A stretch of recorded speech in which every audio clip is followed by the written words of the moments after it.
Okay, Jenna gave me the all clear to stitch her video. I really wanted to point out what she's doing really well here with her single leg hip thrust so that you can mimic what she's doing and get the same benefits. Firstly, let's quickly touch on what's the point of the landmine setup. I know you're probably going to ask. One is that you might find this a little bit more comfortable than holding a dumbbell or a kettlebell on that hip. Two, you also might find this a little bit more stable. Now, if you're a little bit more stable, that means you can produce more force, which means you can use more weight. Okay, so what I really like what Jenna's doing here is taking note of her foot and this green line I've placed through her shin. Notice that her shin is vertical when her hips are at full extension up at the top.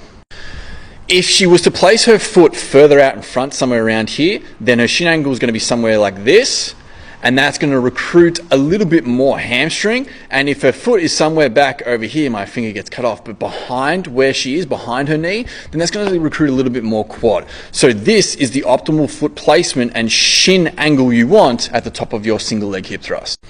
The next thing I really like that she's doing is that if you look at this green line I've put through her torso here, is that it's straight. She's in a tabletop position. She's got full hip extension. She hasn't got too much weight on the bar where there's still a dip or still a crease in her hips and she hasn't fully locked out the lift. So these are the two biggest things you need to be focusing on with your single leg hip thrust.